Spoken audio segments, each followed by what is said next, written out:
Seattle is in dangerous territory right now. It is falling apart one by one with some of the best, with some pivotal fights that made this card amazing when they first announced it, and it is slowly falling apart.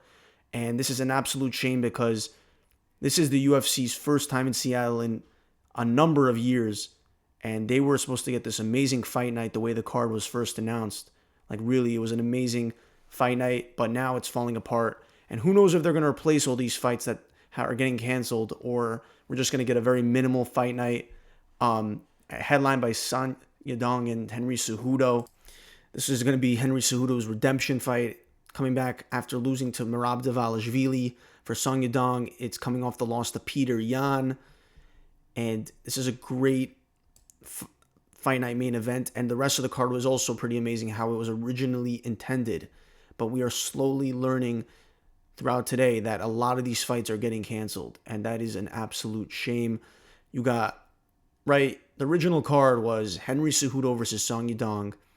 Anthony Hernandez, an up-and-coming middleweight who's surging through the rankings, coming off a great win versus Michel Pereira, taking on Brendan Allen, who lost at UFC Paris versus Nasruddin Imavov. Then you have Gene Silva, the surging fighting nerd who is coming off a amazing showcase performance versus Drew Dober. This guy is violent. He's exciting. He is definitely taking the featherweight division by storm, and he's a lot of people's favorite fighting nerd. People are calling this one a barn burner versus Melsik Bagdasarian. I'm really not familiar with this fighter, but he looks like he's gonna give some type of problems to Gene. He's Armenian, 8-2. Gene Silva 14-2. This should be a good scrap. This is a great featured fight for this card. I mean, for them to put Gene Silva on a fight night like this, this is an absolute treat for Seattle.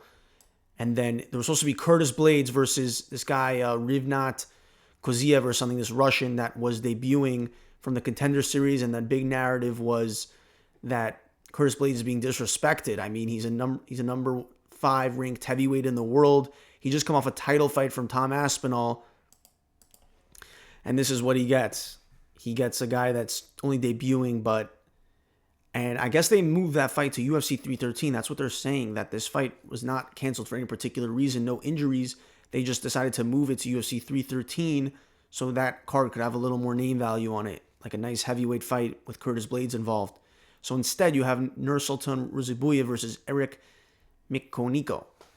And Nursultan, he's all right, usually a fight night guy. One of these guys that, wins some, loses some. And then you have Rob Font versus Dominic Cruz. This was the beginning of the dominoes beginning to fall, right? Dominic Cruz, one of the greatest bantamweights the sport has seen, brings you back to the glory days of the bantamweight division, back when you had the TJ Dillonshaws and the Cody Garbrandt and Dominic Cruz. These guys were legends at that time in the bantamweight division, and it was super fun to see those guys fight. So he's one of the greatest bantamweights, and unfortunately, he retired due to an injury while training for this fight. This was supposed to be his comeback, his retirement fight. This was a big deal for this card to be on a fight night in Seattle, and for him to just have to retire because he got injured during the training process, it sucks. It really does to see him go out like this. And I was even that hardcore of a fan back when he was in his prime, unfortunately. So I was looking forward to kind of just seeing him, in his last fight versus a number 9 Rob Font. We'll see if Rob Font ends up getting a replacement. But yeah, Dominic Cruz. And just to look over his career, 24-4. His last fight was in 2022 versus Marlon Vera. And before that, 2 wins, lost to Henry Cejudo. And that was another thing that people were saying was maybe a missed opportunity, was Dominic Cruz rematching Henry Cejudo to main event this fight. The beef between them, the heated beef, and for them, I thought that would have been a great fight as well for them to make.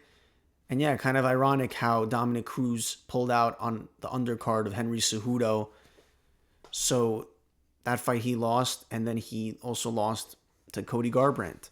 Cody Garbrandt got his bantamweight championship belt off Dominic Cruz. Dominic Cruz also had notable wins like Uriah Faber, TJ Dillonshaw, Demetrius Johnson, is pretty crazy.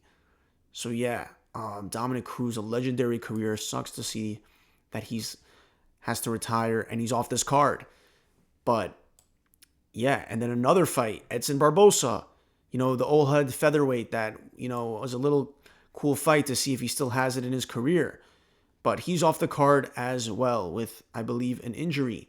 And then they took off a ranked women's fight that was on here.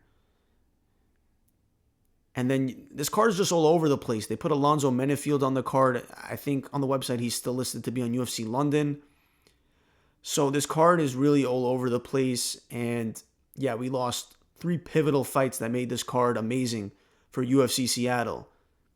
The way it was originally constructed was unreal, but now it's in real jeopardy. It's in real danger. I don't know what they're going to do to try and save this card because, yeah, you get the point. A lot of amazing fights are for this fight night are getting pulled, and we'll have to see what happens. So yeah, that is I just had to hop on here and react to it because this card has been, it's right around the corner, February 22nd, next weekend. So we got to see what happens and how they're going to try to fix this card.